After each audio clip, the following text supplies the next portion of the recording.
পঞ্চগড়ে পুশিন চেষ্টার ৭০ ঘন্টার পর ১০ জনকে এবং ঠাকুরগাঁও সীমান্তে ৪৮ ঘন্টা পর ১১ জনকে শূন্যরেখা থেকে সরিয়ে নিয়েছে বিএসএফ। বিজিবি জানায়, পঞ্চগড় দক্ষিণ প্রধানপাড়া সীমান্তে শুক্রবার ভোর থেকে নারী, পুরুষ ও শিশুসহ ১০ জন অবস্থান করছিলেন। প্রায় ৭০ ঘন্টা শূন্যরেখার ওপারে ভারতের অভ্যন্তরে অবস্থানের পর ভোরে সেখান থেকে তাদের সরিয়ে নেয় বিএসএফ। ঠাকুরগাঁও সীমান্তেও ৪৮ ঘন্টার পর শূন্যরেখা অবস্থানরত মোট ১১ জনকে ভারতের অভ্যন্তরে নিয়ে যাওয়া হয়। এদিকে রবিবার রাতে কুড়িগ্রামের রৌমারী সীমান্তে ৭ ভারতীয় নাগরিককে পুষিনের চেষ্টা করে বিএসএফ, কিন্তু বিজিবি ও এলাকাবাসীর বাধার মুখে তাদের ফিরিয়ে নিতে বাধ্য হয়। একই রাতে বকবান্দা সীমান্তেও আরেকজনকে পুষিনের চেষ্টা চালালে বিজিবি মাইকিং করে তাকে ফিরিয়ে নেওয়ার আহ্বান জানায়। রাতভর সীমান্তে কড়া পাহারায় ছিল বিজিবি ও স্থানীয়রা।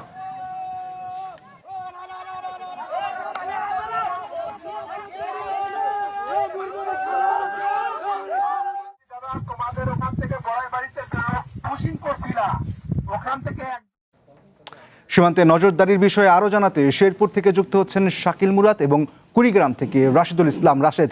প্রথমে জেনে নিতে চাই শেরপুরের খবর, সেখানে আছেন শাকিল। শাকিল, সীমান্তে বিজিবির অবস্থান নিয়ে এলাকাবাসী কি বলছে, আর বিএসএফ নতুন করে কাউকে পুষিনের চেষ্টা করেছে কিনা জানাবেন।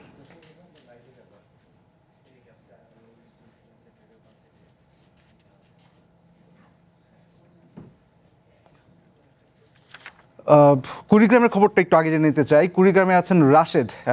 রাশেদ, সীমান্তে নজরদারি কেমন দেখছেন, আর নতুন করে কোনো পুষিনের চেষ্টা কোনো খবর আছে কিনা আপনার কাছে? জি ইশতিয়াক, আপনি যেমনটি বলছিলেন যে কুড়িগ্রামের যে কিলোমিটার এলাকা জুড়ে যে সীমান্ত আছে, ভারত সীমান্ত, সেই এলাকায় আমরা দেখেছি যে বিজিবির কড়া পাহারা চলছে। বিশেষ করে রাতের বেলা কিন্তু বিজিবি এবং এখানকার স্থানীয়রা যৌথভাবে তারা সীমান্ত পাহারা দিচ্ছে। আমি যদি একটু বলার চেষ্টা করি যে গতকাল রাত্রে কিন্তু কুড়িগ্রামের রৌমারী উপজেলার বকবান্দা এবং সেই সাথে বড়াইবাড়ি সীমান্তে ৮ জন ভারতীয়কে পুশিন করার চেষ্টা করে বিএসএফ। যদিও বা তারা বাংলাদেশ প্রান্তে ঢুকে দিয়েছিল, সেখানকার স্থানীয় জনতা এবং সেই সাথে বিজিবির সদস্যরা জোরালোভাবে তাদেরকে ধাওয়া করে এবং এক পর্যায়ে বিএসএফ সেই ৮ জন ভারতীয়কে আবারও ফিরিয়ে নিতে বাধ্য হয়। এবং সেই সাথে কুড়িগ্রামের যে ভুঙ্গামারি সীমান্ত আছে, আমি সেখানে কথা বলেছি, সেখানকার স্থানীয়দের সাথে কথা বলেছি। তারা যেটি জানিয়েছেন যে তারা বিজিবির সাথে রাতভর সীমান্ত এলাকা জুড়ে পাহারা দিচ্ছে।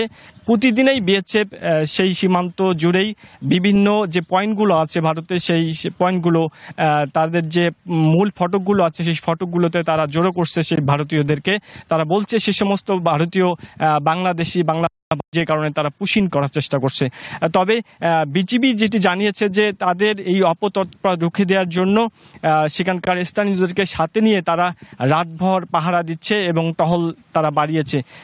দেশের সার্বভৌমত্ব রক্ষায় কুড়িগ্রাম বিজিবির যে লেফটেন্যান্ট কর্নেল মাহবুবুল আলম হক, তিনি আমাকে জানিয়েছেন যে কোনো অপ্রীতিকর ঘটনা এবং দেশবিরোধী কর্মকাণ্ড রুখে দেওয়ার জন্য বিজিবি কুড়িগ্রামের এই প্রত্যেকটি সীমান্তে কড়া নজরদারি রাখছে এবং গোয়েন্দা তৎপরতা বাড়িয়েছে, এমনটি তিনি বলিয়েছেন। সব মিলিয়ে বলা যায় যে কুড়িগ্রামের ২৭৮ কিলোমিটার এলাকা জুড়ে যে অপতৎপরতা বিজিবির বিএসএফের, সেটি কিন্তু রুখে দেওয়ার জন্য বিজিবি এবং স্থানীয়রা একদম তারা পুরো সতর্ক অবস্থানে রয়েছে।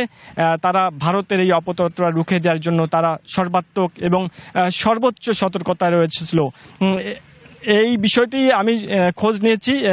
বিজিবি যেটি বলছেন যে ভারতের যে কোনো দেশবিরোধী তৎপরতা রুখে দেওয়ার জন্য তারা প্রস্তুত রয়েছে এবং দেশের সার্বভৌমত্ব রক্ষায় তারা সর্বদা সর্বোচ্চ সতর্ক অবস্থায় রয়েছে। এই ছিল আমার কাছে কুড়িগ্রাম সীমান্ত থেকে সর্বশেষ পরিস্থিতি। ধন্যবাদ রাশেদ। এবার জেনে নিতে চাই শেরপুরের খবর। শাকিল, সীমান্তে বিজিবির অবস্থান নিয়ে এলাকাবাসী কি বলছে, আর বিএসএফ নতুন করে কাউকে পুশিনের চেষ্টা করেছে কিনা জানাবেন।